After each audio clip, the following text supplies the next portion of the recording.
दोस्तों, आज हम जिस भौतिक घटना को सुनने वाले हैं वो एक स्कूल से शुरू हुई सच्ची घटना है। एक ऐसी घटना जिसे सुनकर आप भी सोच में पड़ जाओगे। तो चलिए बिना और देरी किए इस डरावने घटना को सुनील के पॉइंट ऑफ व्यू से सुनते हैं, जिसके साथ ये वाकया वास्तव में घटा था। भौतिक घटना। ये जो घटना है वो आज से तकरीबन 24 या 25 साल पहले मेरे साथ हुआ था, जिसकी शुरुआत हुई थी उसी सरकारी स्कूल से जहाँ पर मैं पढ़ने जाता था। तब ना तो स्कूल अभी की तरह मॉडर्न होते थे और ना ही उतने साफ सुथरे। खास करके जिस स्कूल में मैं जाता था उस एमसीडी स्कूल के आसपास पहले जंगल हुआ करते थे, जहाँ पर अक्सर लंच के टाइम पर स्कूल के लगभग सभी बच्चे खेलने जाते थे। ये जानने के बाद भी कि हमें वहां पर जाना सख्त मना है, खास करके उन 4 कमरों में जो वहां पर कई सालों से वीरान पड़े थे।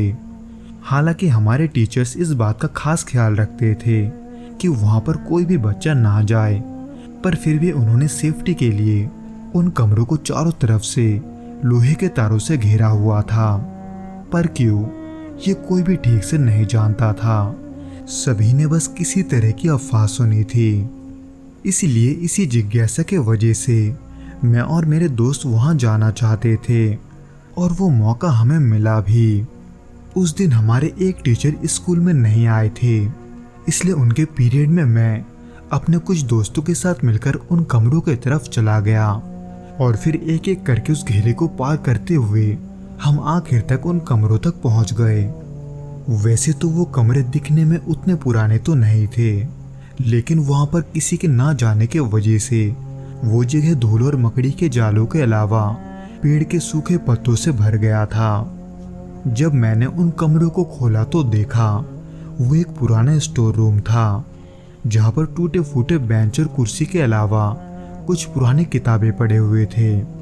हालांकि उनमें से एक कमरा ऐसा भी था जहां पर पहले कोई रहता था, क्योंकि वहां पर एक चारपाई के अलावा पड़े हुए चादर सालों से धूल खा रहे थे।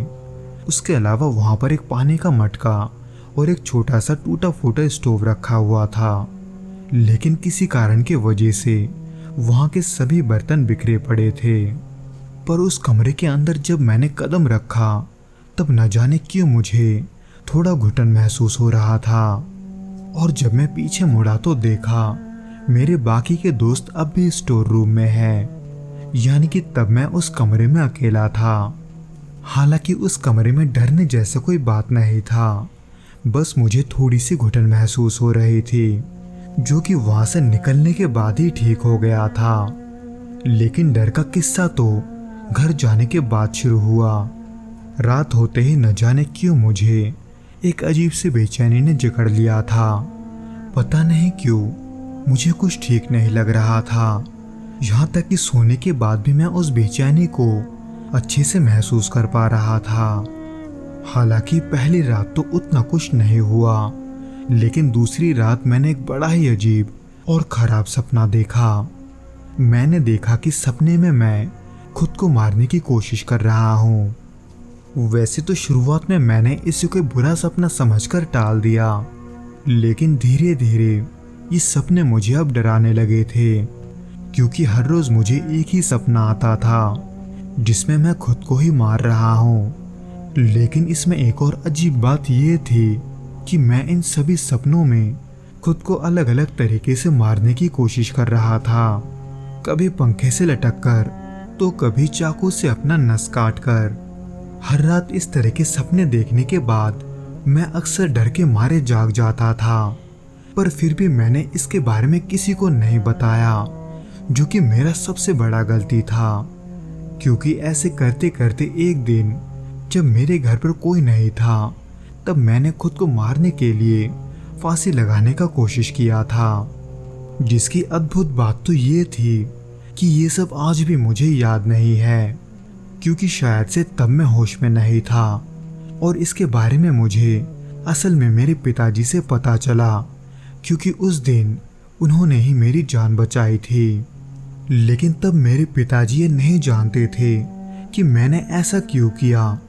इसलिए मैंने अपने पिताजी को वो सब बता दिया जो कि अभी तक मैंने सपने में देखा था।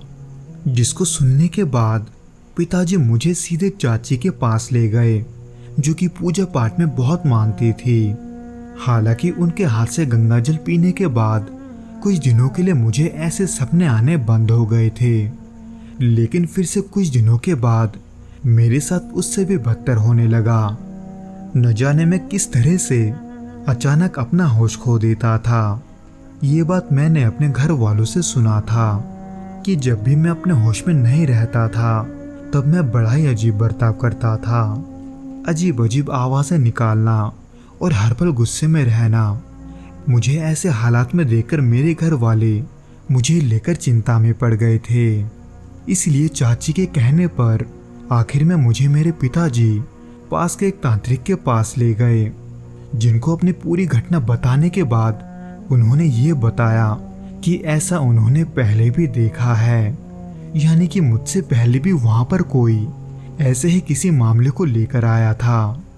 जिसके बारे में बताते हुए उस तांत्रिक ने ये कहा कि स्कूल के जिस कमरे में मैं गया था वहाँ पर रहने वाला व्यक्ति असल में उस स्कूल का देखभाल करता था, पर न जाने क्यों एक दिन उस व्यक्ति ने वहीं पर आत्महत्या कर लिया। जिसके बाद से वहाँ पर स्कूल का जो भी कर्मचारी जाता था वो भी अपना होश खोकर खुद को मारने की कोशिश करता था, बिल्कुल मेरे जैसे। इसीलिए उस तांत्रिक ने मुझे मंत्रों से बंधा हुआ एक धागा मेरे कलाई पर बांध दिया और फिर कुछ रिचुअल करने के बाद मुझे एक ऐसी विधि बताई जो कि मुझे अगले 7 दिनों तक अपने घर में करना था, जिसके बाद से मुझे आज तक दोबारा वैसा महसूस नहीं हुआ। तो दोस्तों, ये तो था वो घटना जो कि सुनील के साथ घटा था।